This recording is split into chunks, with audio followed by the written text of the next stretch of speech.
The federal affidavit alleges Ward 8 Councilmember Trayon White sought to profit from the millions in tax dollars the District of Columbia was spending to stem the tide of gun violence.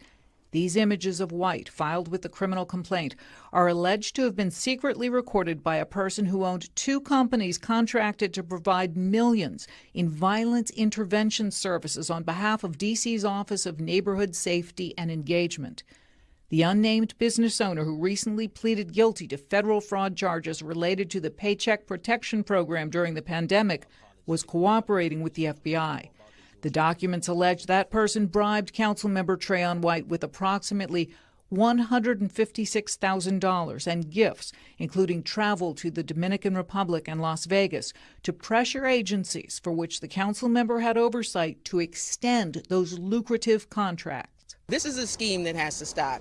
Ward 5 Advisory Neighborhood Commissioner Kathy Henderson notes the charges against the Ward 8 council member are allegations at this point, but she says she's frustrated and angry at those who would see D.C.'s violence problems as a piggy bank. The Violence Interrupter Initiative and all the money that goes along with it is nothing more than a scheme that is a waste of taxpayer dollars. Trayon White's Ward 8 office released a statement that says the Office of Councilmember Trayon White Sr. acknowledges the recent criminal complaint against Councilmember White. This matter is in the hands of the appropriate legal authorities who will oversee the necessary proceedings. We recognize the seriousness of this matter.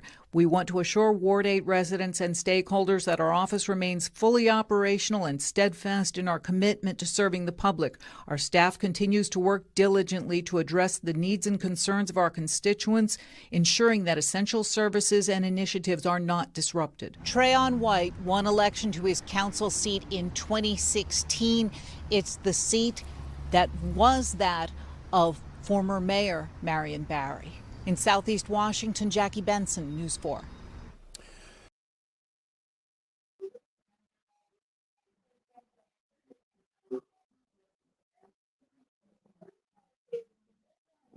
Welcome to the People's Voice.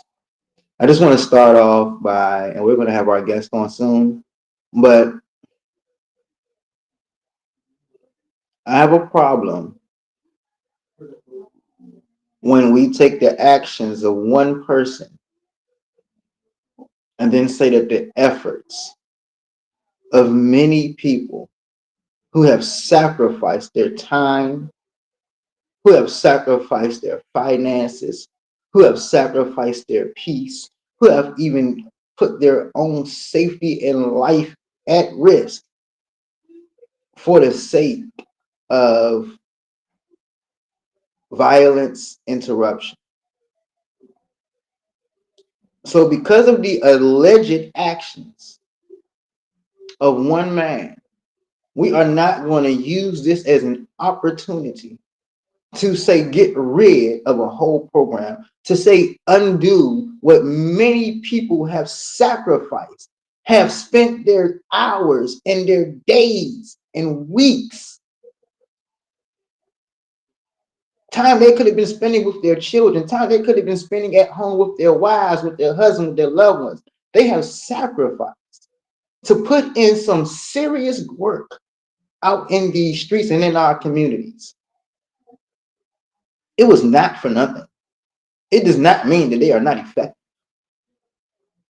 There are changes and improvements that need to be made, but I have to say that I disagree wholeheartedly with Ms. Henderson.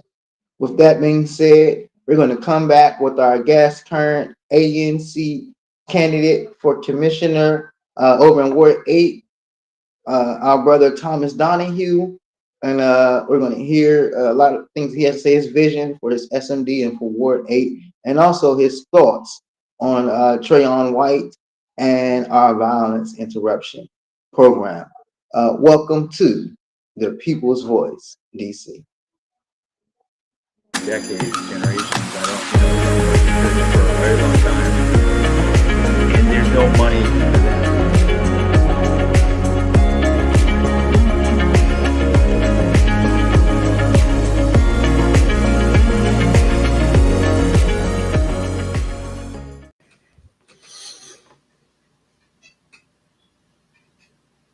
Good evening. How you doing, brother? How you doing? I'm good, Michael. How are you, sir? Doing pretty good. Pretty good. There's a lot going on over there in your ward. It's made some news. A lot of people are talking about it. That's for sure, and it should be talked about.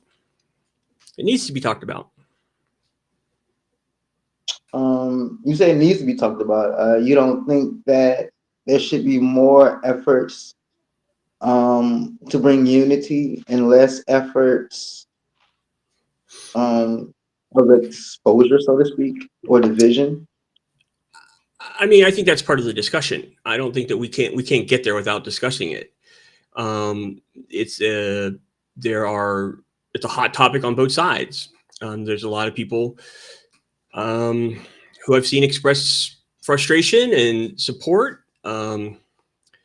It's not an easy matter to move forward with. Trayon, Councilmember White has a lot on his plate. Yeah,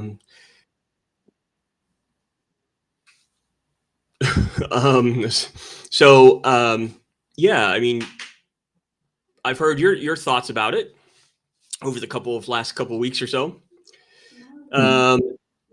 I've taken the time to sort of inquire about it from people around me. I feel, you can't overcome, me personally, the photos, and apparently what they have is video. It has not done Ward 8 well, no matter how you look at it. Wrong, right, whether it's been set up or what, the situation in general is just not a good situation for Ward 8. And that's the unfortunate thing. If you look at the headlines, it's beaten us up all the time. And I don't know that that's fair to everyone else that's here, but it's definitely it's a challenging time for us. And I think unity is a good call. How we get there, I think, is a discussion that needs to be open and available to everyone. I know that there has been in the past couple of weeks some conversations between certain groups, and some people were invited, some people weren't, because of limitations or whatever. But I think if we're going to move forward, having a very open discussion, allowing everyone to sort of give their points of view is important. I agree. Definitely, I'm always in favor of everyone's view being and everyone's voice being heard, and perspective being respected. That's always been a key proponent of who I am. So you're running for commissioner in ANC. This is a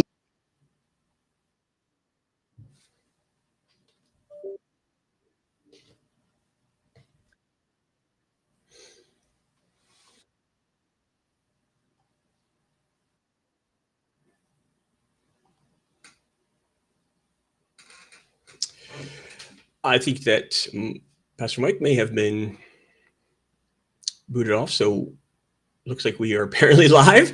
We'll just give him a moment to come back. I know Michael was starting to talk about me running for ANC commissioner. Let me just tell you a little bit about me until he comes back on. So I've been in the Fair Lawn community for 11. There he is, Michael. I was just going to continue to talk a little bit about me and introduce myself. So it looked like I was there by myself for a bit. So I don't know what happened, but let me skip back right back to it. You're running for commissioner, ANC 8A01, is it? Yeah, 01. Okay. And are you're unopposed? No one else is on the ballot, correct?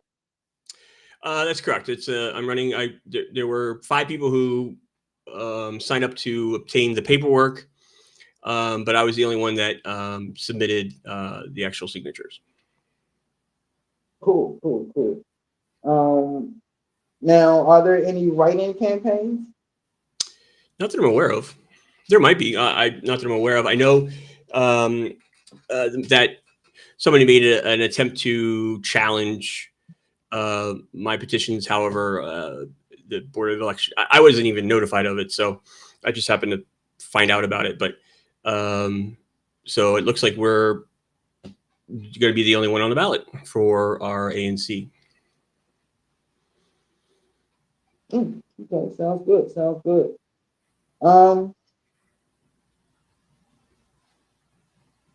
What made you decide to run after how long have you been a resident there? What made you decide to finally run? Yeah, so just a brief history about me. I've been in the Fairlawn community for about 11 years. Most of that was on the corner of Prout and 22nd Street, right behind Boone Elementary.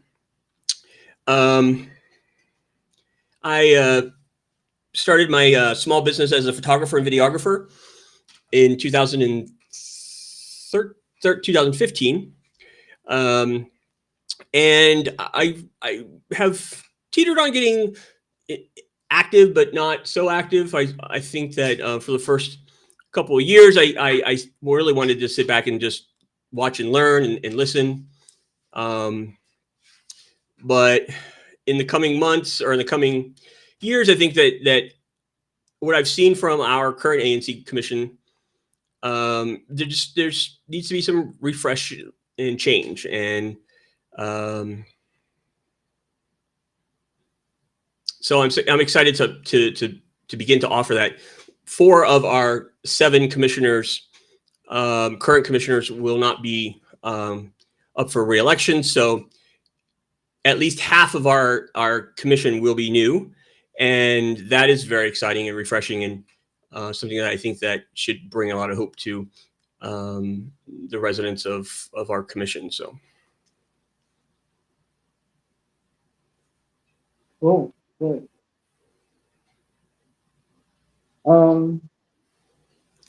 What do you have to say for those who may say, well,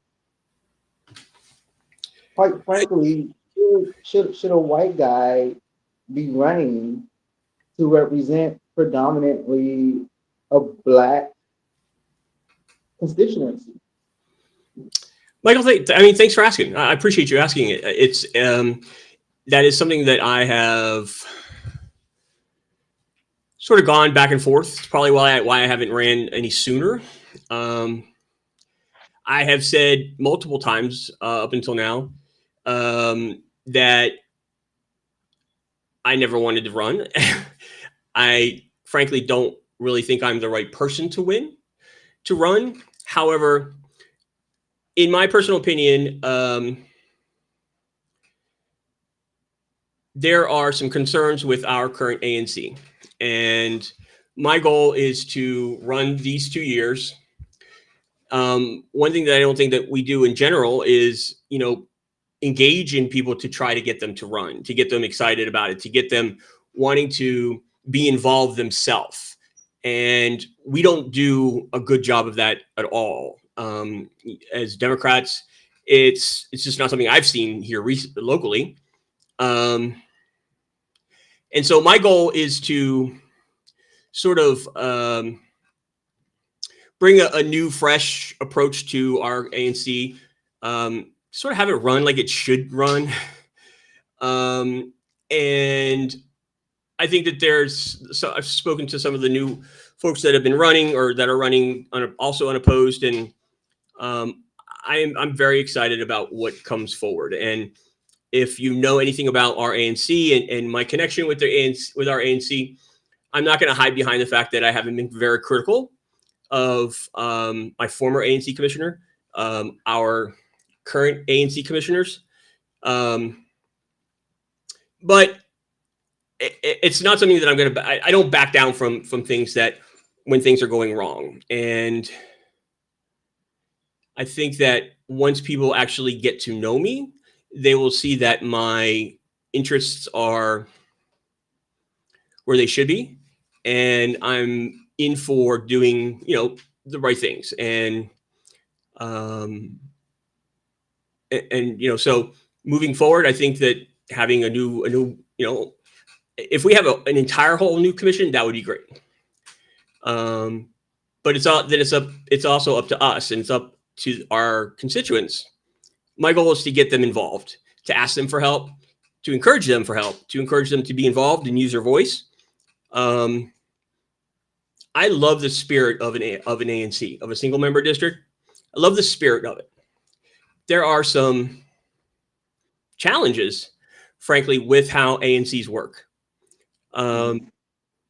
So I hope that along this journey that I'll create, that I can help make the process a better one for all of us. Because I know in the last couple of years, through some of the challenges that I've had with my own ANC, I'm looking forward to playing a part in making it better for all of us. So. Pretty cool. So I want to take a moment and remind everyone to please make sure you leave your comments, ask questions, share, and be sure to send stars. Your support definitely keeps us going. Everyone, Chris definitely is feeling the love. Chris, my dear friend and co-host, he tried to get here. He couldn't be on tonight, but he is feeling the love from all of our followers and our fans. He definitely thanks you guys and can't wait to get back on. We might to make it to this show before we close. We might not, but he definitely sees the comment and is feeling the love and want you guys to know he appreciates it. So back to the show. Just to shout out, I've seen Patrice has been messaging a couple of different things. I appreciate the support. I also appreciate the fact that people are and can be very honest with me. And I think that that's really important. Look, I'm the first person to admit that I'm from central Pennsylvania. I grew up in a very sheltered community, in a very sheltered family. Like my father served 42 years. My late father, he just passed away, unfortunately, served 42 years in the Army. So I am the first person to admit that I have a lot to learn. I have learned a lot in the last 10 years. I say it all the time that I thank Ward 8 for the lessons that I have learned, which have made me a better person. For instance, Miss Angela, who lived under the 295 overpass. If you remember who she, from a couple of years ago, this woman passed away, never realizing the impact that she as one person had on my life. And it was a very innocent. I took her some muffins for Christmas. It was like the holiday season, and I took them over there. I didn't really know who she was, but I knew that I drove past her every day. Like she was always there, and I just wanted her to know that somebody was thinking about her during the holidays. Well, in what seems like true Miss Angela ways, she gave me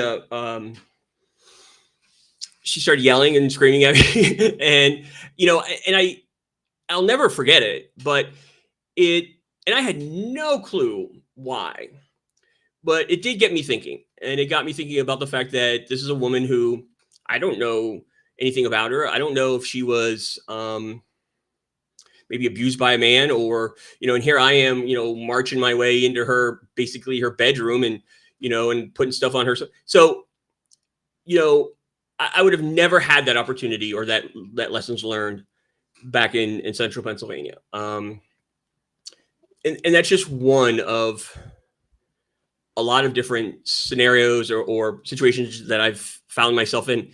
And along the way, I have stumbled. But I love the fact that people can feel honest about how they feel with me. I might disagree, but I make sure that as much as possible that I sit back and listen. That is one of the lessons that I learned early on from those who are in Ward 8.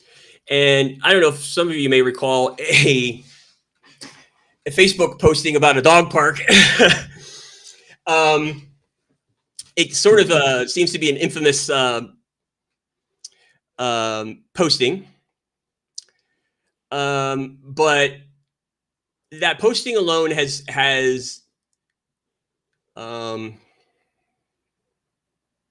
a huge impact. And it was the first sort of lesson that the community that I was trying to and asking to, to allow me in, I guess, to some degree, really had me thinking, and was very critical and fairly critical. And I didn't understand it at that point. I just wanted to know about a dog park, but others wanted to know why I didn't want to know about a hospital for Black people. And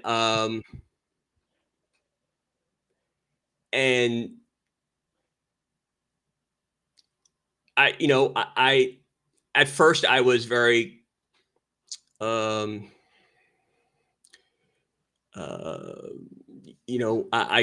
was very what's the word I'm looking for? Like I would defend myself. And then I thought,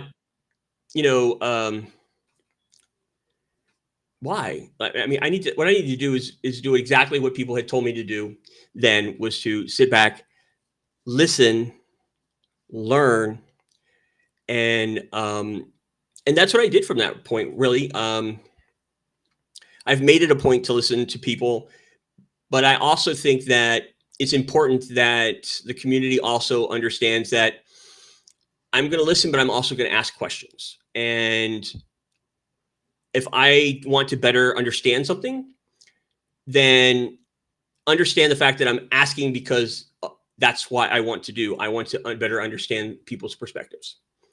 I get frustrated at times, not fully understanding why people don't have a higher expectation of our elected officials. And I'm not pointing out any particular elected official in particular, but the fact that we can just accept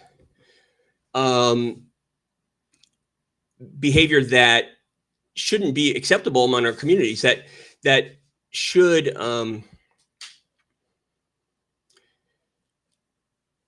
warrant and want us to have a better representation. And standing up against that is really important, because, we all live in the communities that we represent, whether, I live in ANC 8A01, and many of the some 2,000 constituents that I have should have an expectation of me higher, because I'm representing them.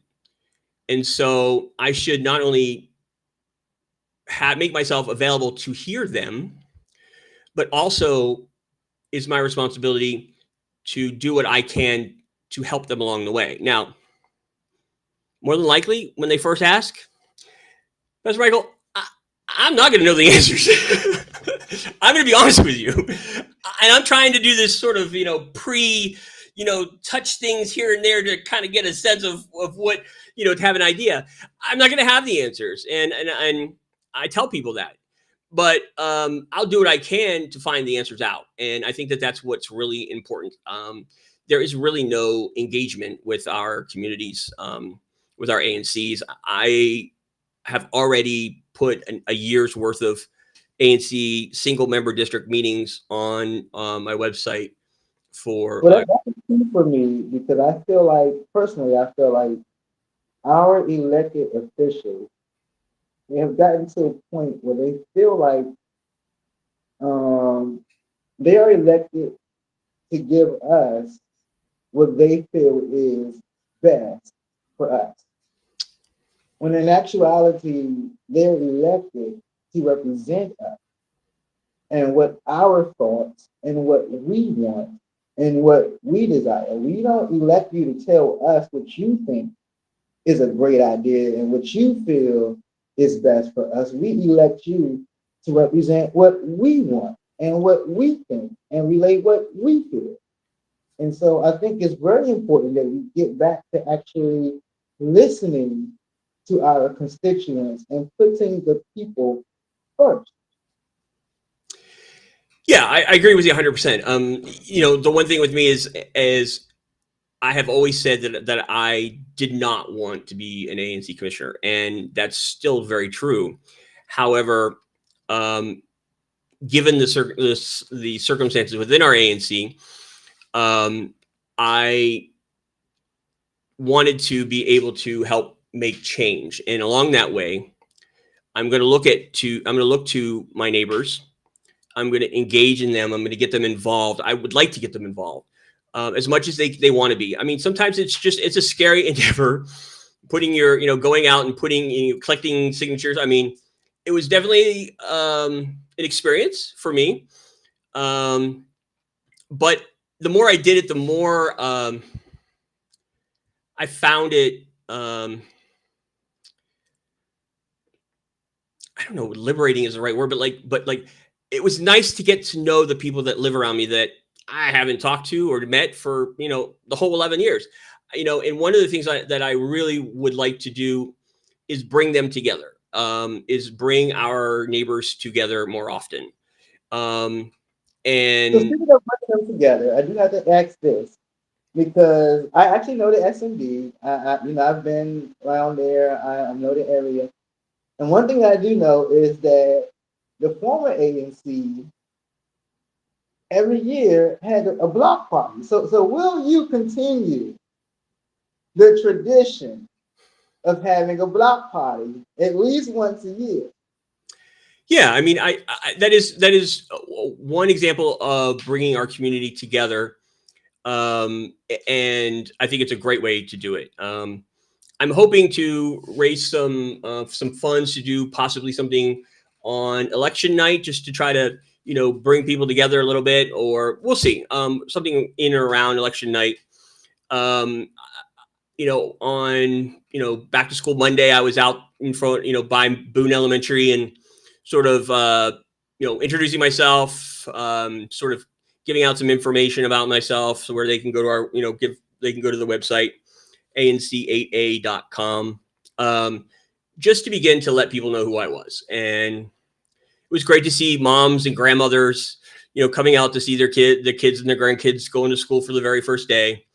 As a person who doesn't have any children, I've always been concerned about our Boone superstars across the street from where I used to live. And, that's why I fought for 2 years to bring these stop signs and speed bumps along 22nd Street, because for some odd reason, they just would fly all the way down 22nd Street alongside of Boone Elementary without a stop sign or anything slowing them down. And it was inexcusable. And it took me to have to reach out to some colleagues of mine over at NBC News to actually bring attention to this. And it was made right within a couple of days to a couple of weeks it took for the speed bumps to get in. And so those have been installed for several years now. And it has made the block around Boone Elementary safer. And so it's little things like that. I'm not, we're not going to be, making policy. We might be able to have some influence on policy. My theory is, I hope that our commission will be able to put out an agenda early enough so that I can engage in communications with my neighbors at our single member district meeting, to discuss it before it actually goes before our commission, where the votes and Well, to say. here's the thing about you bring up the making policy aspect.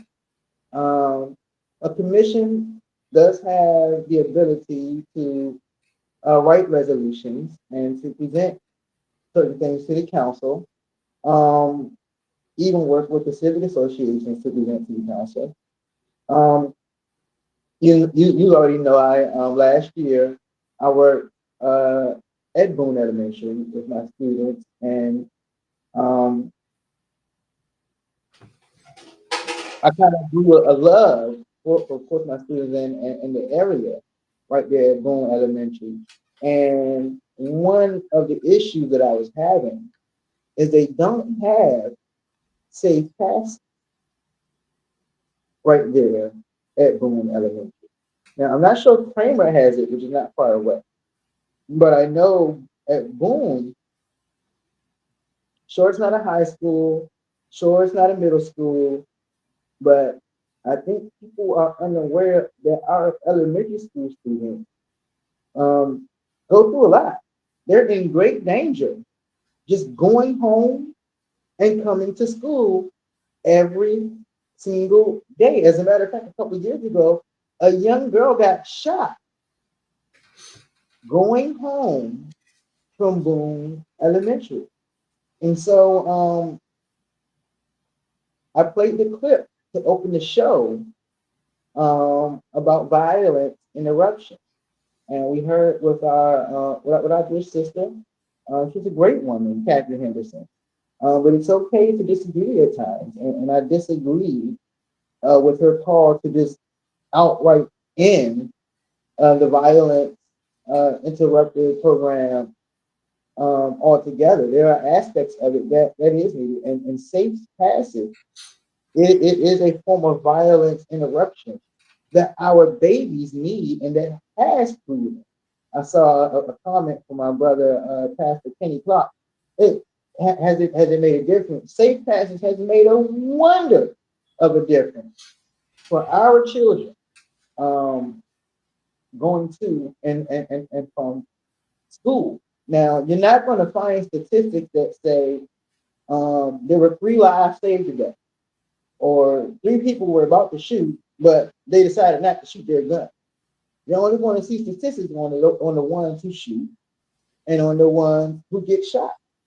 But unfortunately, because we don't keep the statistics, I can't tell you, but I can tell you that I do know of several instances where guys have put their life on the line as violence interrupters, as safe passage workers, and have stopped a conflict.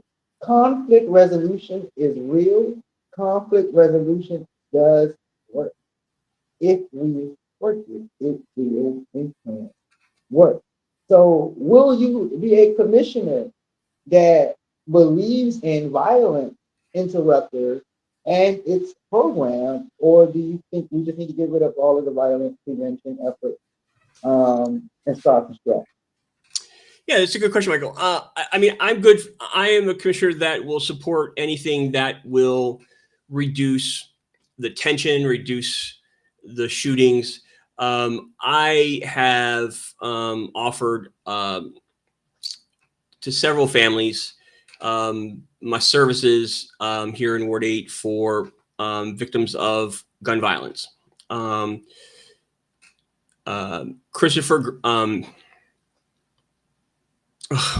course, I start saying his name and I was like, so there's Brandon Gant, who last year was shot in the head on his way down Minnesota Avenues, just blocks from where I live. They say it might be a case of mistaken identity. Who knows? He was on his way to pick up some medicine in the middle of the night for his mom. I have traveled this journey with their family from day one. They asked me to be there for their private viewing up into last week when I was over there at the scene of the accident, celebrating his the 1 year, celebrating, I guess, and then to the cemetery. I have traveled this journey with them, and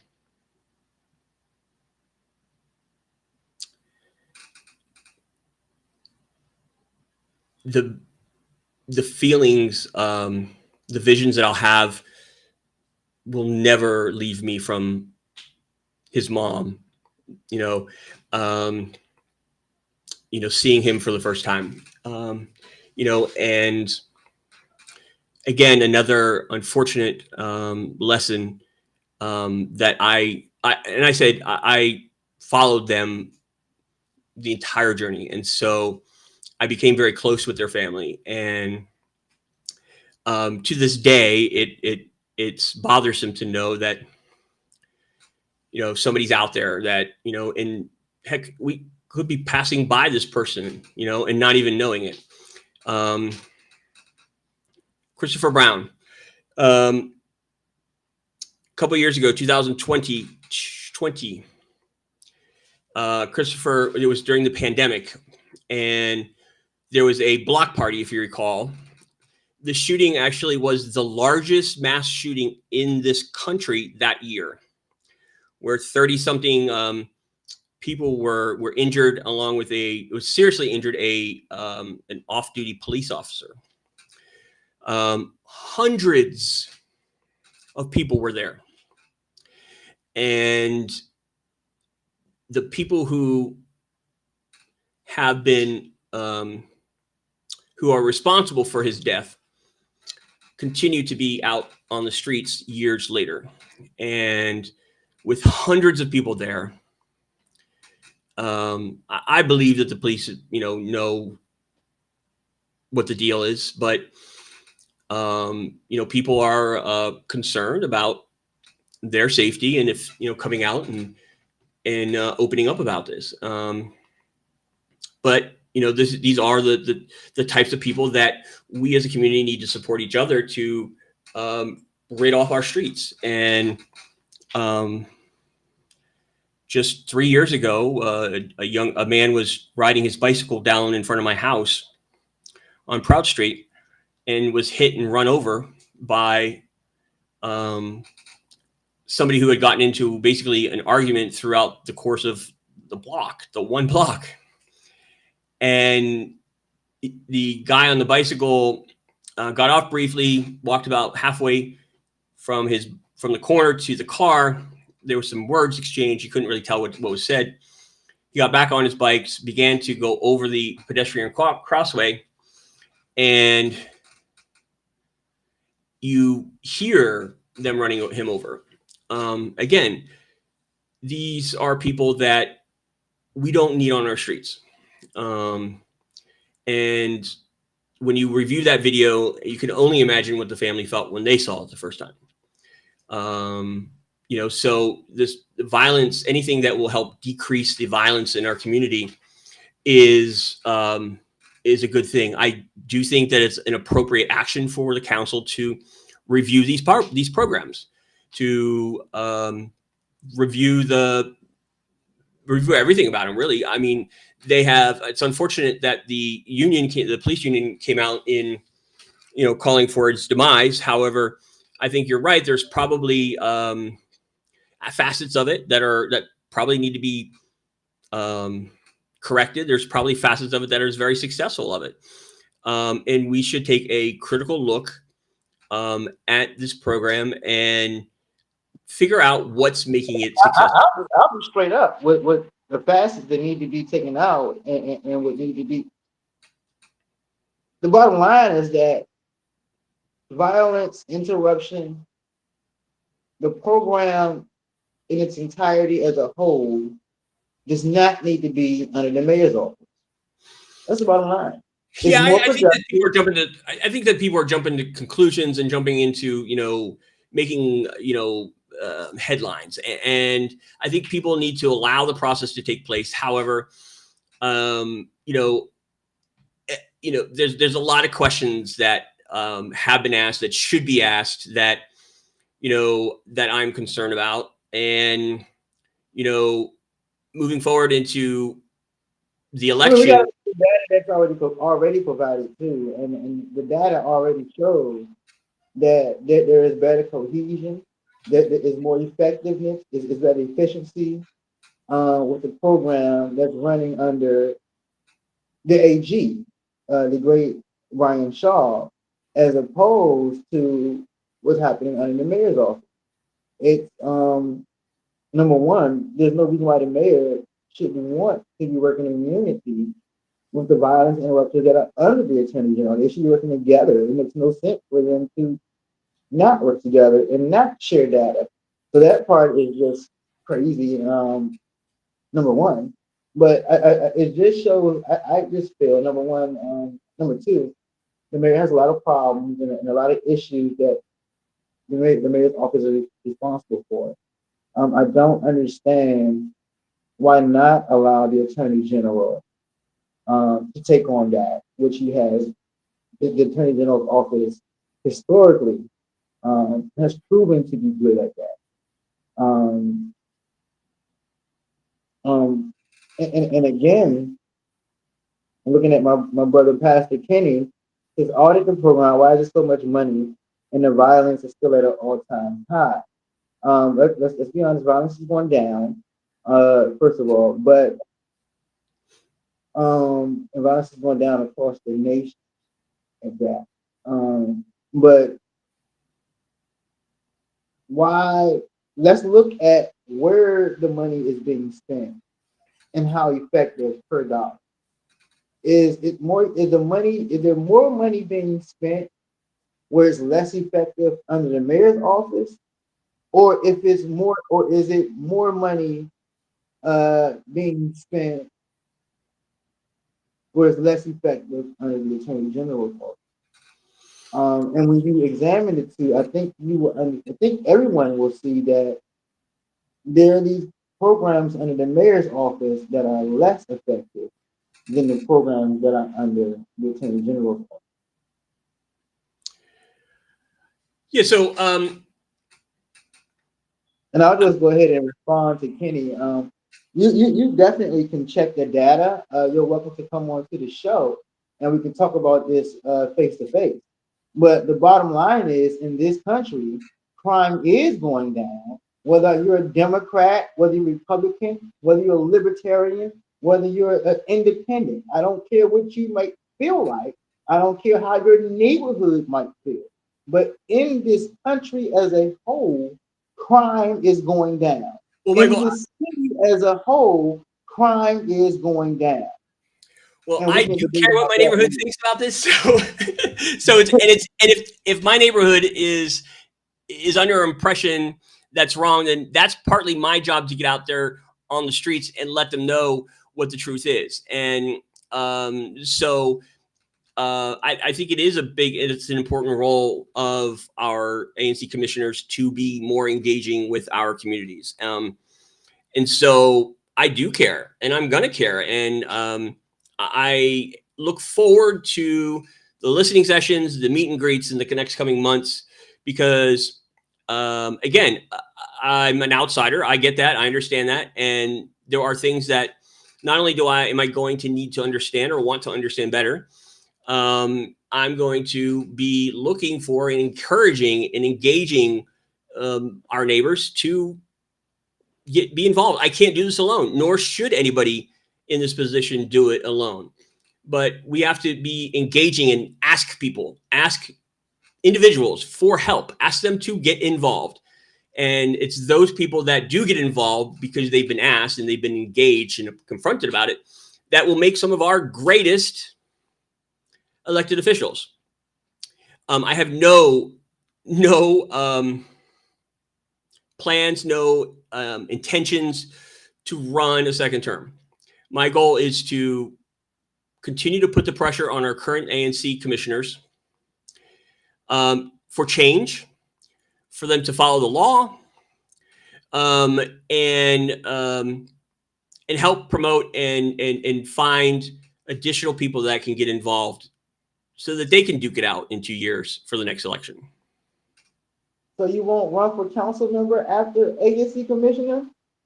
No, definitely not going to. And as much as I said I wasn't going to run for ANC commissioner, I also said that I wasn't going to allow, I wasn't going to allow certain commissioners to have that sort of influence on me that I wouldn't run against them, because we can have a better commission. And mark my words, I am confident that we will have a much better commission. And hopefully that will continue, past the 2 years. But let's get through the next couple of months. I'm going to try to meet as many of my neighbors as possible. I want to hear them. I want to learn who the small businesses are. I've been a small business owner for years in DC, and I have not been like the engagement with us, other than that simple email that you might catch, or you might not catch because of all the other emails that you get. Like, I spend hundreds of dollars for a basic business license. For what? I have never been offered or engaged in any sort of anything. And that must be frustrating for the others who have a home office or home business. And so I want to learn how I can better help them. And I just had a nice conversation with a sort of a not preschool, but I can't think of it. But on the corner over there by Boone Elementary, she has been running her a daycare slash that type of thing for years. And I was gracious enough I was honored for her a good hour just to sit there and have a conversation and listen to what she had. The house is generational. Her parents, and so and hearing her concerns was important to me. So I look forward to those types of invitations, and I'm excited about the future. I really am. Like I said, I'm not going to know everything, and I'm probably more than likely going to have to get back to you, but I'll be doing that. And whatever we can do to remember, I live in the community too. I'm one of their neighbors. If it's affecting them, then it more than likely is affecting me too. And so I have a general consensus that we all want the same things. We all want a good neighborhood. We all want to feel safe in our neighborhood. We all want to have fun in our neighborhood. And so we live here. I live here too. And I think that first you're going to be you can come hang out. Pastor Kenny is making me sick because he's posting links. I think that's what got me coughing, is Pastor Kenny, and posting this house link that's from the GOP's house, as if that's something we're supposed to trust and look at. If you don't get that nonsense, I'll give you some data to look up after the show. I'll send you some data after the show. Anyway, go ahead, sir. I think our commission is going to be a great commission. Look, and let me just put this on the record. I know that there are some people talking trash about me. Bring it on. Because once these people get to know who I am and actually see that I do care about people and the lies are being, whatever. Look, I don't say anything without supporting what I say. I don't make claims and not support them. But if anybody is out there making claims about me, just once, I'd like to see an example of what they're talking about. And it's really important to note that, because I think that with people who are easy to criticize me, who don't know me, never seen me, never spoken to me, and have only heard maybe things about what people have said, I challenge them. I challenge them to give me a call and let's meet. And I'm not worried about it, because over time, people will get to, I'm not going to try. I'm just going to be myself. And people will see that I actually do care about those around us. And whatever they have heard is just rumors. And if you hear something about me, ask to see the proof. Ask for an example. Because I've yet to see anything. And if they had it, they'd be bringing it out. Well, we only got a few minutes left, but since you said that, there is one thing that we just have had an allegation, and I'll bring it up. There is an allegation that says Tom has a thing against our Black women, and that Tom belittles and attacks our Black women. What do you have to say about that? I say prove it. I literally say prove it. I can say that there's no support in any of that. I say prove it. And you should too, Michael. You should say to them, okay, if you're going to make these claims, show me. Where? Give me one example. One example of me being, anything against the Black community, against Black women, against Muslims.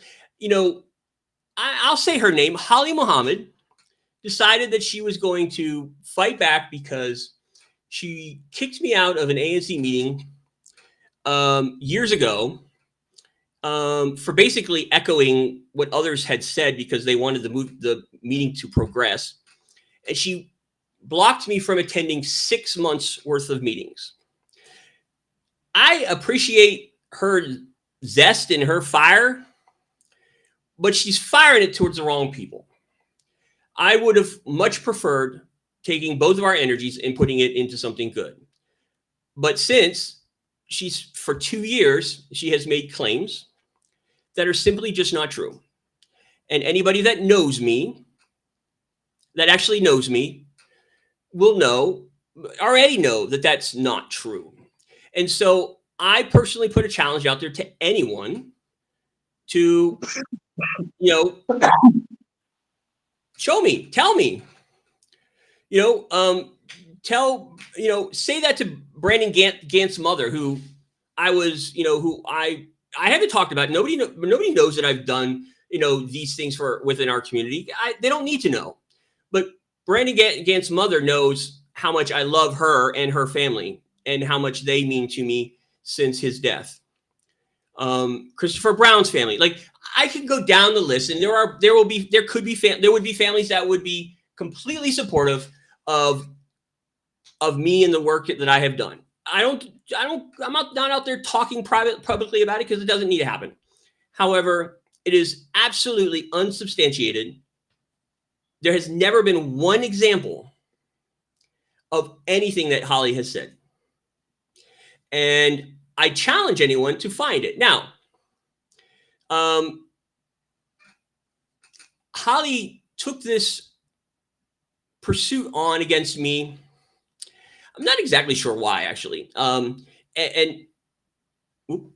Let's be sure that the people know exactly who this Holly is that you're talking about. Holly, who exactly are we talking about here? So Holly Muhammad is my former ANC commissioner. She at the start of 2 years ago, right before she had to declare, she moved out of my ANC, and she claimed that she moved in with. She claimed that she moved into a building or a house owned by our fellow ANC commissioner, Barbara Clark. So she began using Barbara Clark's address of a second property she owned in Ward 8, which is right down the street. And she ran as a commissioner using that address that she didn't live at. And I confidently can say that because I have provided the receipts. And I have had my, when she left, Commissioner Crawford took over our ANC. And also speaking of block parties, during a Father's Day block party, which I was broadcasting for her to try to, live, trying to bring, people in. Commissioner Crawford actually came up to me and goes, and it's recorded and it's out there. She goes, Tom, we all know that Holly doesn't live there. And she knew that I was broadcasting. I don't know why she came up to me right next to the camera and said it, but it was very impromptu and wasn't expected. And I was just like, okay. I mean, is this the former council candidate Sharice Crawford you're talking about? No, this is Tanya Crawford. Tanya, sort of the current ANC commissioner now. Yes. Mm-hmm. So she held a and look, all of these commissioners know that she doesn't live there. I mean, I had had a private process server attempt 7 different times at this address that Commissioner Clark lives at or owns. I even had them attempt during an ANC commission meeting, knocking on her door, and she was never there. There are signed affidavits from the process server who is a third party. I don't know who they are or anything like that. Who have talked to the neighbors and said that she isn't there. The Board of Elections had sent 2 letters to our chair, Jamila White, instructing them that they should host a special meeting to discuss Holly's residency. And that commission, every single one of them, decided to ignore and not address it. Every time I would bring it up in the meeting, in the chat, they would go behind me and delete it. And these are not my instructions. These are letters from the Board of Elections telling them to host a special meeting, to convene a special meeting to discuss the allegations that Holly doesn't live where she lives. And so because they have continued to simply ignore and refuse to even discuss them, this is why I feel like our ANC commissioner are corrupt. And we need new people. We need to move along. Thank you for what you've done. It's time to find new people and, and actually follow the law. It's frustrating that Holly. I do have to intervene and say,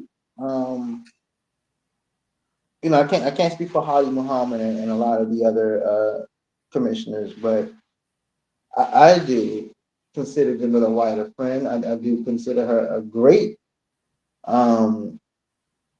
queen, a Black queen.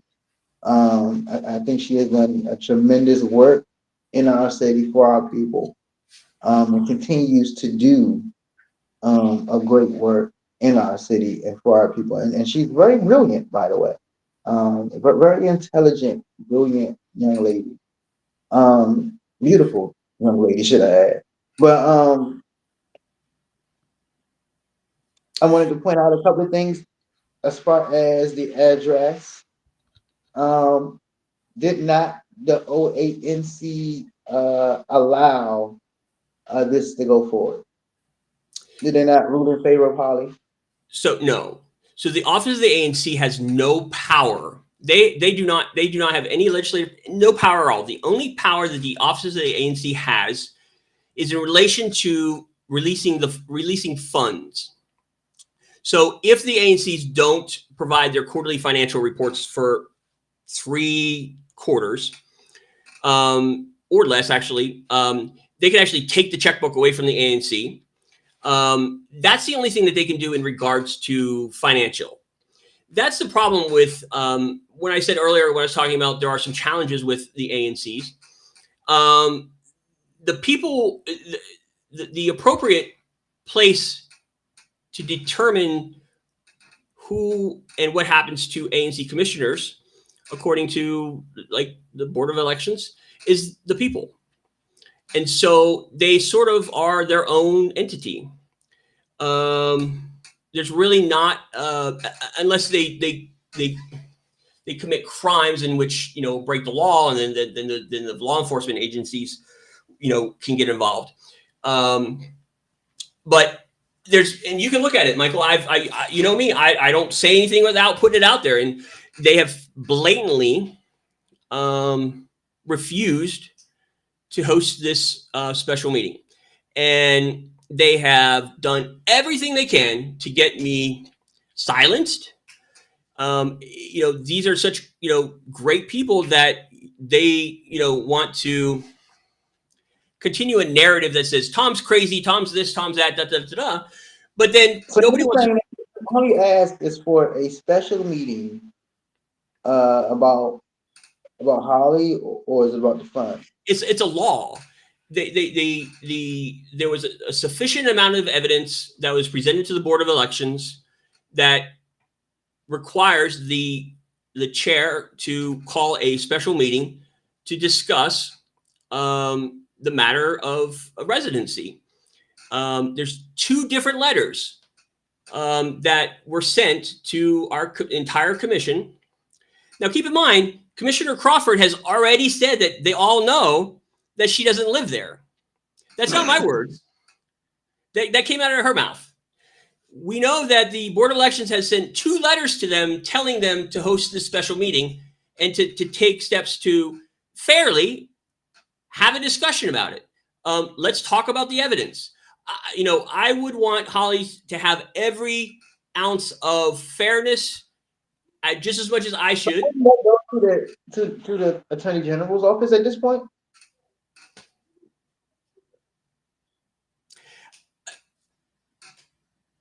Michael, yes,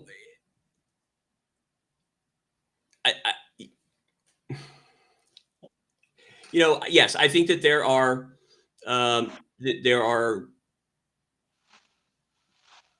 issues that that I don't know. I can't speak to it. You'd have to ask them about it.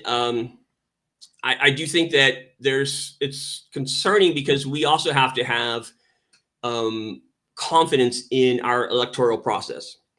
And Holly, and again, I don't say something that I haven't been able to make proof of. Doesn't live where she says, and literally ran against somebody who did live in that single member district, and he lost against her. And that's not fair to him, especially if we all know that she doesn't live there. And so does our other commissioners know that she doesn't live there, yet they didn't do anything about it. So I'm not as crazy as people say that they think I am. But what I do say is that anything that I do make a claim to, I show the evidence. Has anybody seen anything from Holly about these claims that she makes that I'm racist, that I hate Black women, and that I hate Muslims? I mean, that's a lot of people to be hating on. Please, Holly. I mean, and I have asked time and time and time again, give me one example of any of those. And it hasn't happened. And so this blatant vendetta, is, I'm not backing down from it. Like, it's what's the solution, though? Is my thing. What's the end game? Like, yeah, that's a great question. We all know what's going on with our council member in Ward 8. It's already division going on. It was division going on before that happened, and it's like, at what point, as a Black man, it kind of is more personal to me because majority of Ward 8 is still Black. Michael, it's also more personal. That doesn't have anything to do with this situation because we're talking about. Well, let me finish talking. Okay, and it's also personal in Ward 8 for me because that's also Marion Berry's former ward. But it's personal because we're losing as Black people. We're losing a lot of DC. Okay, it's just the bottom line. We're just gonna be real about it. Okay, Ward 8 is kind of like that last ward that we have. That's ours. I'm just gonna put it out there and say what's real. And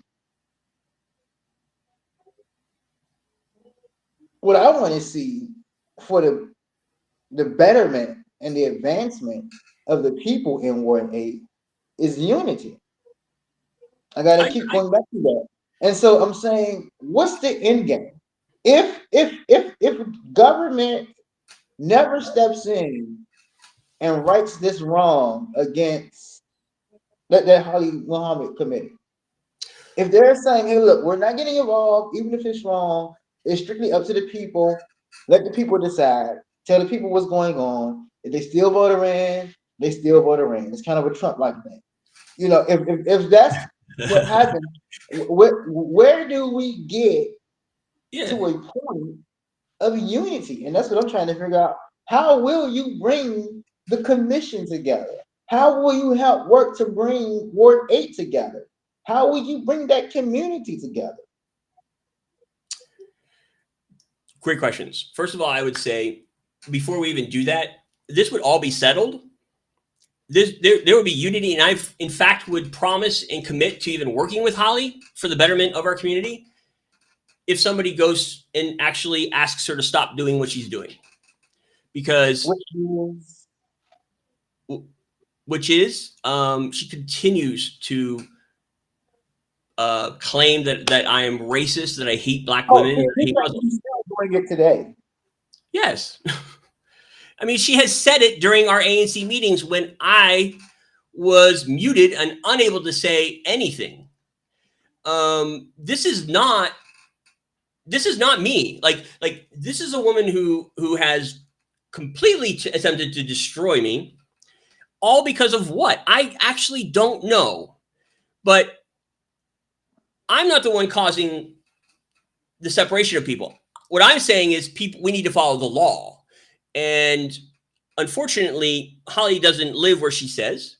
That's, there's enough evidence to suggest that that's true. I believe it's true.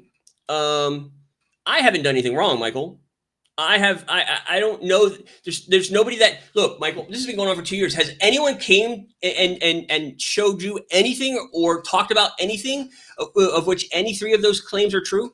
No. And you know darn well if Holly had something, it would be all over the place. Well, I'm not saying that you've done anything wrong or anyone's come to me with anything. What you said about unity. What I'm saying ask her to stop what she's doing. Sometimes in order to acquire unity, it requires humility. No, even when you're right. Look, I was not brought up. I was not brought up in a way in awe. Like my mother would kill me if I was being racist of any kind, that I was hating on women or black women or Muslims. I was not raised that way, and I will not tolerate somebody flat out lying without, she's provided no examples, nothing, because there aren't any. I cannot stand the fact that somebody can do this to someone. Why would you even want to do something like this to someone?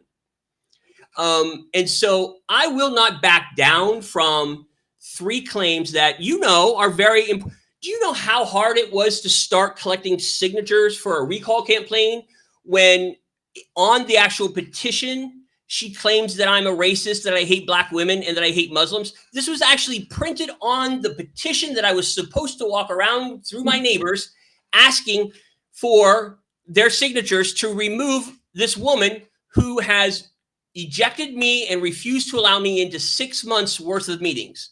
Now, brilliant move on her part because it worked. But what does that say about me, the person that is actually trying to do the right thing? And why do you I don't even know why she's doing it. And she won't give up on it. I have even given her an out. I have literally backed it up, and we've tried to have conversations, it just won't. And so I don't think that I should be asked to give up or not back down, or to not back down, because this is my reputation. This is happening to somebody that... I'm not saying accept being called a racist. By all means, let people know who you are. I'm not saying that, but what I am saying is we need a plan for Ward 8. Ward 8 is in shambles. Ward 8 is divided. How will we bring unity to Ward 8? I'm in Ward 7. Well, guess what, Michael? Let's be clear. I live in Ward 7, but I still am praying for, I'm still thinking about, I'm still stressing over my people, my brothers, my sisters that are in Ward 8. And at this point now, more than ever, we need to make sure that we don't just lose what we have in Ward 8. Well, here's a good thing, in my opinion. Ms. Muhammad is not running for reelection. Ms. Clark is not running for reelection. Probably because of the address thing, but that's to be heard. We are looking forward to a new, fresh commission, Okay. as many of them as possible. I am looking forward to bringing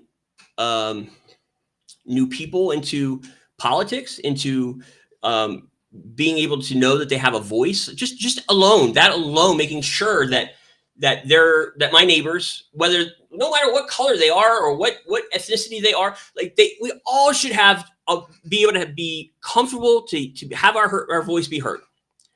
And yes, I understand your concerns about the Black community and them staying put, and I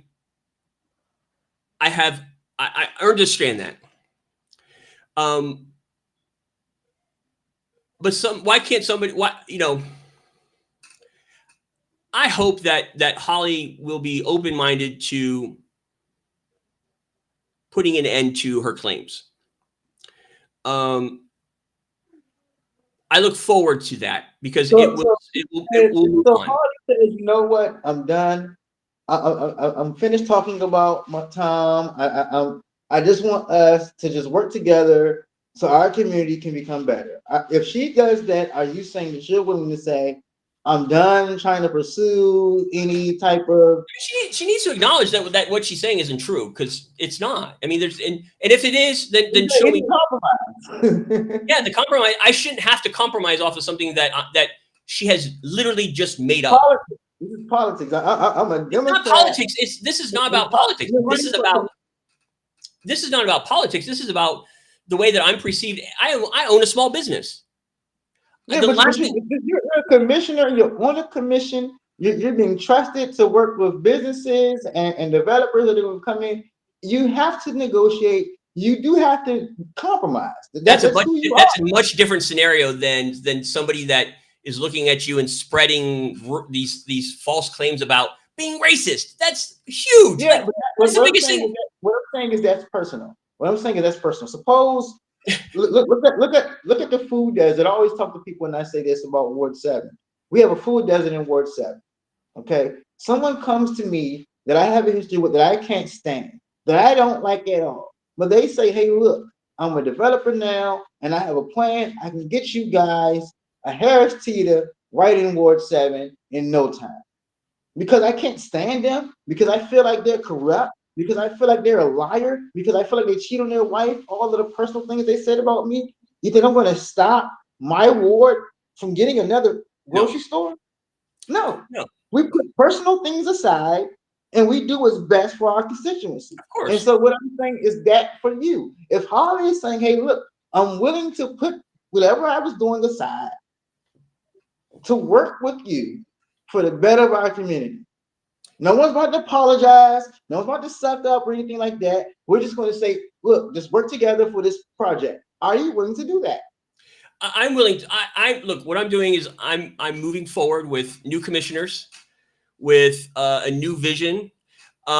Michael, look, I shouldn't have to be put in a position to even overlook the fact that, I just can't do it. I'm not gonna. I will move on. Now, I have told Holly that I would work with her in the future. But and I would if that. Look, Holly has been in our neighborhood for a long time.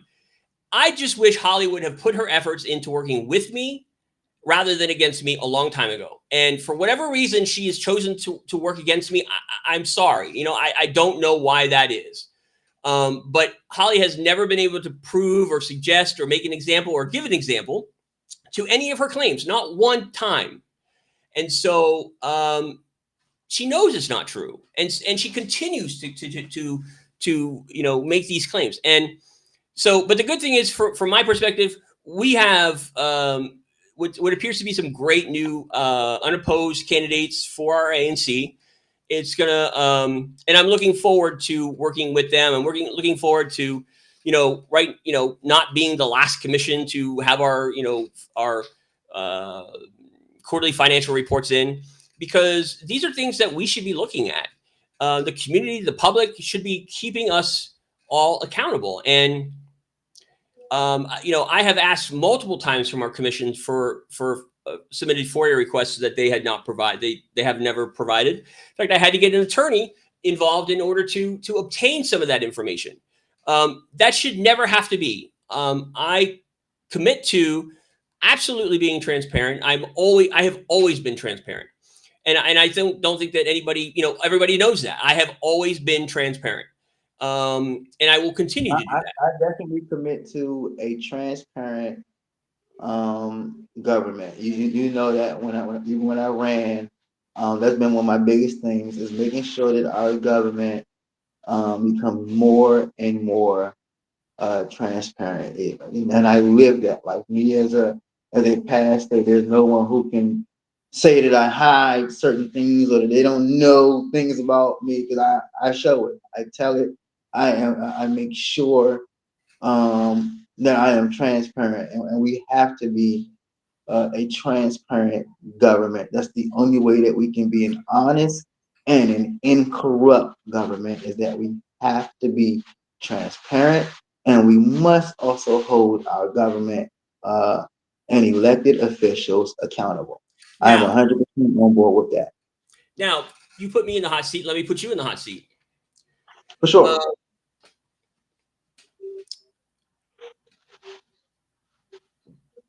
What happens if some sort of entity that meets your satisfaction finds any one of our council members doing something that breaks the trust of the community, of the people that they serve? Do you believe that person should be in office? Do you believe that the rest of the council should take action? Obviously, depending on what the situation is. I'm sort of referring to Trayon, but I want to be fair and also say if it raised to the same level. Here's the thing. Accusations. When it comes to Trayon, I've made no secret about it. I stand with my brother. And let's not be fooled. I have been one of his biggest critics. I have criticized Trayon tremendously a lot of times on politics. But when it comes to what is going on today, I don't care about video evidence. I don't care about pictures. Why shouldn't you? Why wouldn't you be? I'm about to finish. I'm about to finish. Because it's different between being a black man and a white man. Because as a black man, I remember a FBI, a CIA, and a government who always planted evidence on our black leaders. I remember a FBI, a CIA, and a government who has always entrapped our leaders, who has always set our leaders up. One of the best political movements that has ever happened in our country was the Black Panther Party, and the government stopped that movement.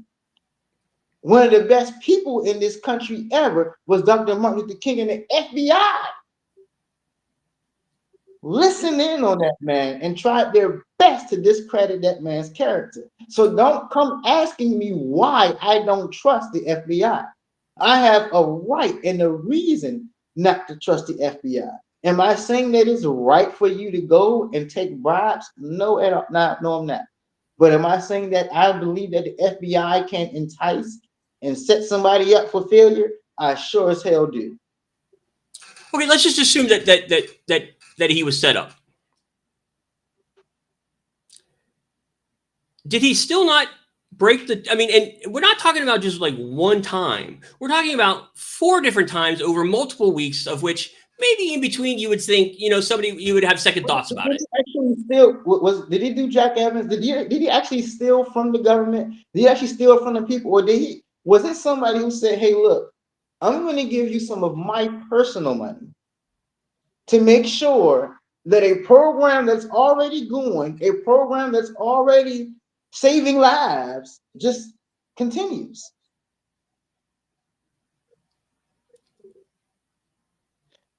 I don't think Trayon took money from. I mean, I'm not going to sit here and act like this is like the most corrupt man in the world. I can't do that. Corruption is corruption. You're just the one that told me that corrupt people shouldn't be in politics, basically. I didn't. I said they should be held accountable. Okay, well, I mean, we have a lot of leaders who have fell short. Doesn't mean that they don't deserve to still be a leader. I'm a pastor. I'm one who believes in Moses, who delivered the people from Egypt after committing murder.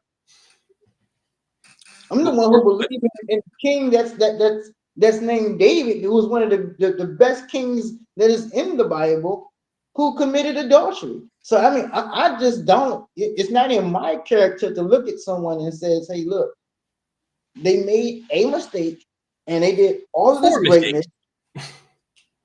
It's the same. Okay. I understand, but my point is that there was time in between to actually ponder and consider his behavior, his actions, and stuff like that. I mean, you don't consider that man pausing and saying, "Hey, look, man, I really don't want you to feel like you have to give me something in order for something to get done." You don't think that was a pause and that man conscious probably talking to him at that point?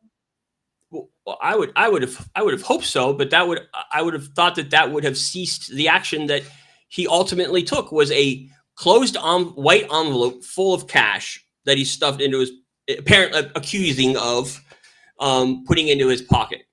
4 different accounters. Allegedly. I mean, allegedly. However, let's also be, clear about the fact that we've seen, photos, and we've seen, I mean, the evidence against him is difficult. I'm not saying that it's not, and he does have a right, and he should have a right, and he will have a right to be judged by his peers. However, the court of law and the court of politics are 2 completely different things. And my concern is what does it look like on Ward 8 if we vote for this man to be back into office? And let me ask you this: what does it look like on Ward 8 if you don't vote for that man, and a Republican becomes Ward 8 council member? What does that look like? And I mean, that should have been asked upon Mr. Councilmember White before he could have taken his name off the ballot and actually, considered that. Maybe that was something he could have been considering while he was sitting in that car 4 different times. I'm concerned about the negativity, the headlines, the negative headlines that have been brought onto. I'm concerned about the treatment, the difference in treatment, because I can go through a lot of, and Pastor Kenny, I see your comments, but I'm also going to say this also. I also saw your post. Don't go through in the middle of our show, and because you disagree with something I say, and decide that you're going to make a Facebook post and tag me in it, say what you have to say face to face, be a man. We don't make posts about each other. We say what we have to say to each other. That's number one. If you want to say something, come on the show or come in person and say it, Pastor Kenny, respectfully. I said what I said, and I spoke truth. If you have a problem with what I said, then bring me some evidence. Like I said, it's not GOP censored House evidence. That's the bottom line.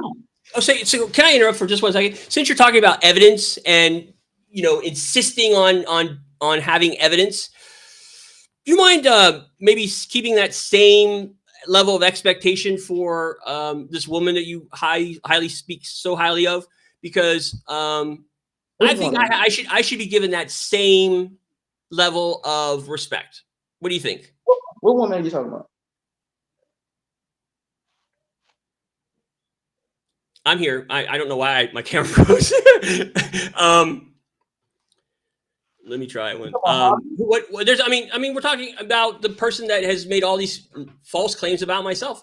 I don't know why it's doing that. Sorry. I mean, what time? I mean, let's be real. I've told you before. Show me some evidence. I don't mind if I have evidence, and I've told you this privately. If I have evidence, I'll go hard. We all know how I feel about my city. We know how I feel about DC. And we know I do not want any corrupt leaders, any leaders that are not adhering to the law in leadership. That doesn't mean that we ought to batter them while they're down. That doesn't mean that we ought to kick them while they're down. We still support our brothers and our sisters and hold them accountable. But it doesn't mean that they can't get a second chance. But let me tell you, I was collecting signatures to put my name on the ballot, and there's a woman on my street who is very old, and she's a lovely woman. I knocked on her door, and I noticed that there's some broken glass and stuff on her steps. So I had was talking to her about her signature, and she chose not to, and that was fine. I didn't know why. It didn't really matter to me. I respect that. But I said to her, I'm going to come back, and I'm going to bring a broomstick, and I'm going to clean this up because you shouldn't be walking through this, right?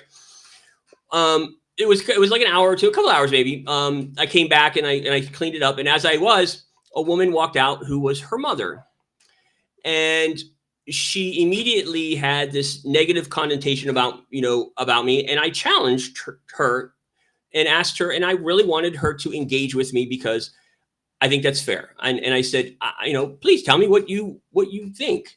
Because I knew I didn't know her and she didn't know me, but she knew of me from what somebody had told her. And Miss Yogi Powers, I'm sorry, I see the comment. Miss Yogi Powers, we're not ignoring you. Yes, Trayon White still is on the ballot. Go ahead. And so this mother of this woman, off of what somebody else had told her, decided that she was going to sit there and tell, and she even went to the extent of the day before going out and getting and asking for the paperwork to run against me, which would have been fine. I would have been fine with that. But what this person has been told by somebody else, which again is not true, literally had an impact on me, and I said, I really in the back of my mind was saying, if I was that bad of a person, if I hated Black women or Muslim that bad, would I have offered or cared about the glass that I'm out? I have just offered to pick up from so your mom wouldn't hurt herself or fall or anything. I'm like, at least give me a chance to get to know me. If you want to listen to these things that there's never ever been an example or anything to be able to point to, fine. But at least give me the respect of getting to know me and finding it out yourself, or whether it's true. And that's what I'm confident in. Over the next couple of weeks and months and years, people will get to know me because of who I am, not because I'm trying for anything particular. They will know, and I'm confident on that. And some people will have to deal with their lies, and it's unfortunate that she would just stop doing it. It would be a much better environment for all of us. Moving forward, I'm looking forward to the new commissioners. I'm looking forward to walking the streets and on a constant basis getting to know the people that I'll represent. I love spending time with like on Monday, watching their kids go back to school and mom's crying, that's family, and one thing I was surprised to see grandmas coming out. I didn't realize that grandmas got into, there were a lot of them, and that was awesome to see, from a guy who comes through, a family structure that, let's just say, it's nice to see families together and loving on each other and caring about each other. I love that about the Black community.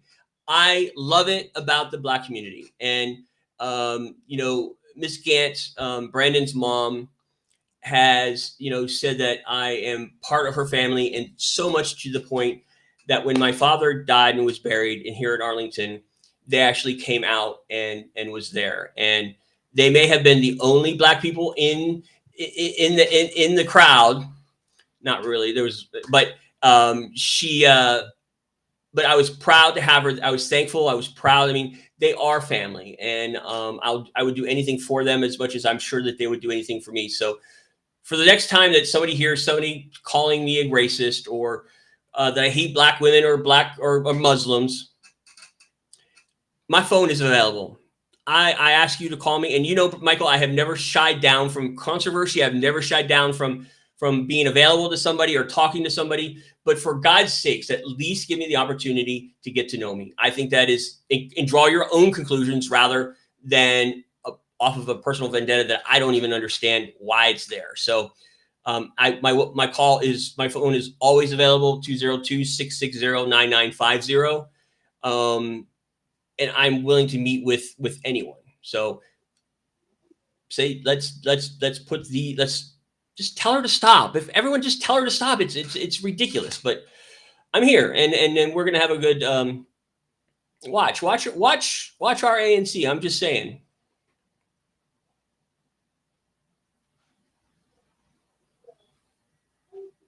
Oh, I got you.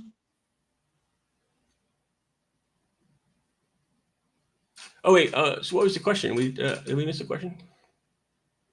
Um, Oh yeah, I think we did. Yes, his name is still on the ballot. yeah, I thought I answered it.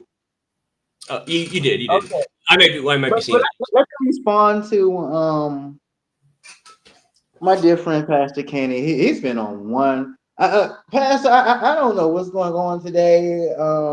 Let's talk about division here. Let's hear it. Let's hear some love and some praise and some for each other now. Let me say something. Like the girls have this saying where they say guys go on their period too. So maybe this is his period day. I don't know. This is the way you ask for your. I don't know. Like all I said was, brother, don't go make a post behind my back. We men, you're clearly on the show commenting. You can ask to come on the show. All I'm saying is, say it. We can have this discussion in person. We can have the discussion on the show. How is that threatening you? I just don't know. I don't know. I don't know. I don't get it. I don't get it. Do I need to work as the mediator between these two pastors, or what? I mean, come on. I'll do it. I'll step in there. I don't know what happened. I don't know how it got there by me saying what I said. I mean, the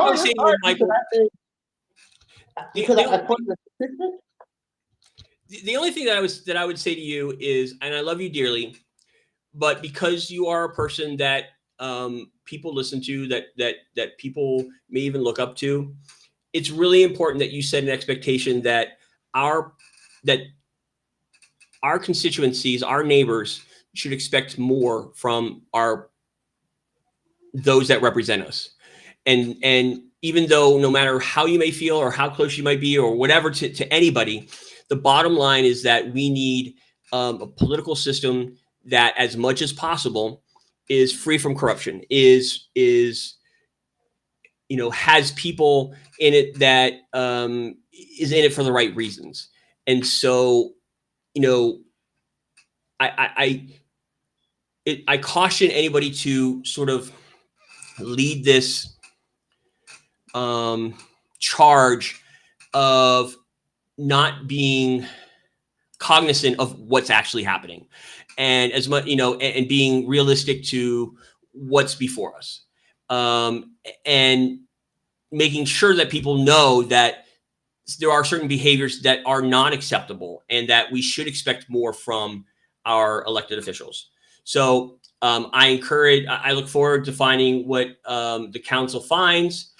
It'll be curious. It'll be. I suppose you have that same energy towards Jack Evans. I'll be honest with you. I honestly didn't follow it very much. So You have to follow. You can look it up, and you can see yeah, that the I will. mayor I mean, is introducing him, and he's back on the scene, and he's getting he's involved now in our city. Like I can name others. Are you saying that somebody makes a mistake in our city? It means the end. We shouldn't trust them. That's it. Is that what you're saying? I think that there could be other opportunities that. I mean, this wasn't one time. That's the thing. Like this was not a one time thing. Is there any evidence that says this is not this that there's more than this? 4 different times he got into a car and accepted money. This Times. is all the same. It's all from the same. These are the facts. I mean, this is the facts. It's 4 different times. This is all the same bribery, though. It's just that it was 4 installments of payments. It's not 4 different briberies. 4 different opportunities he could have said no.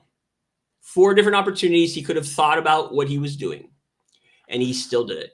And I'm not trying to beat him up. I'm just being honest. Like I think we have to have an honest discussion with everyone about the facts of the case.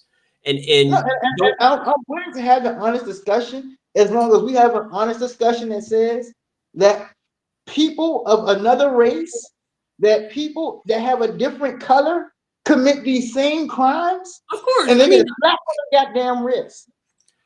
Okay, but let's and they don't get the treatment of the FBI showing up, blitzing them on a Sunday afternoon outside of their apartment and in their Tesla. Like, this is not the same treatment.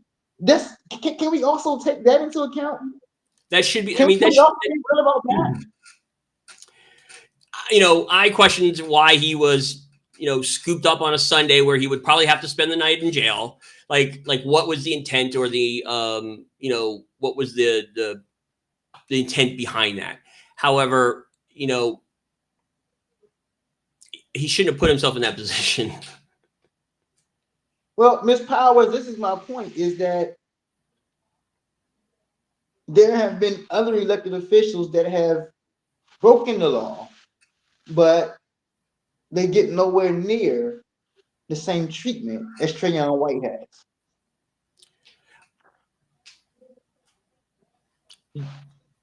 Do you think that Trayon will have a fair trial moving forward or process moving forward? Do you think any black man has had a fair trial in this justice system? I can tell you of a situation right now, Michael, and here's the news for you, that last year there was what I believed, or what I knew of, was 8 armed robberies last year, right? And I was one of those 8. Put a gun to my face, told me to give them everything that I had. A particular person was arrested directly after one of those incidents. He was found in the very close proximity of the crime, had a BB gun on him, was arrested, thrown in jail, was faced one at that point. It was one charge, but in the arrest documents, it had listed 8 other incidents that he was accused or being considered as the suspect for these other crimes. I find out that he was let go. He was supposed to put on a GPS monitoring system, and he skipped out. He never did it. And eventually the charges were dropped against him. For charges to be then drawn upon somebody else, and to find out that this person is suspected of 16 armed robberies, all in the same several block radius. This man walked past my house multiple times, either before or after, robbing somebody of everything they had on them. My thing is that, you know, we have a problem with our police work. And I'm not saying that, you know, if we're having that many armed robberies in that small period of time, yeah, they're going to be probably overwhelmed. But why was the community never informed? Why was there not a community meeting brought up and said, this is what's happening in the neighborhood. You all should be aware of this so that when you go out and walk your dogs, no matter what time of the day, because he did it at morning, night, and afternoon, this is what's happening.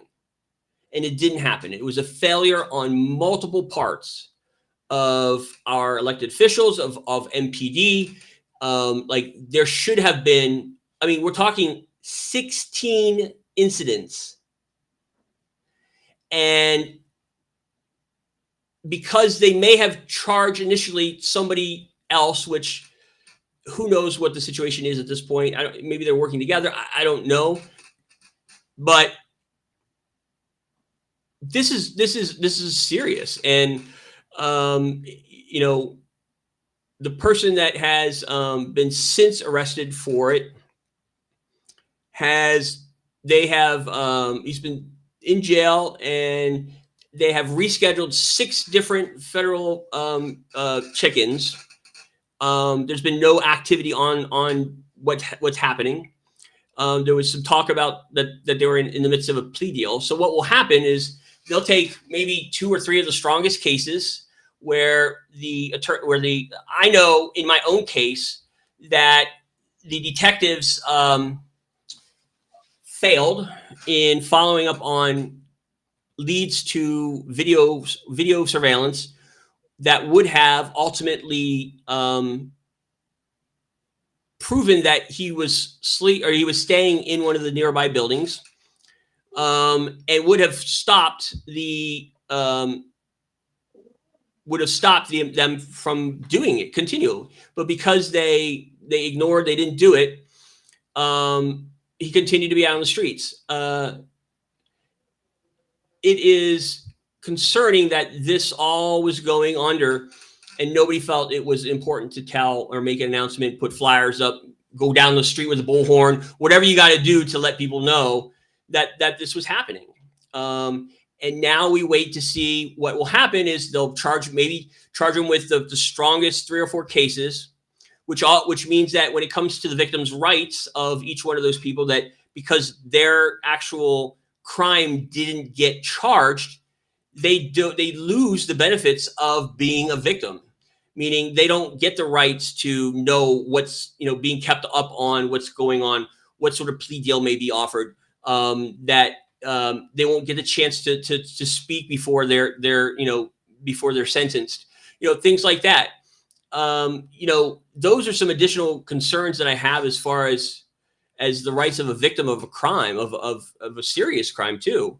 There's a lot of questions that need to be answered about this serial armed robber in the Fairlawn area, and one way or another, there needs to be some accountability to it. So there's a lot of things going on in our ANC, but there's also some great things, and there's going to be some better things, because we're going to have that big old block party. And I'm sorry, did you say let me make sure.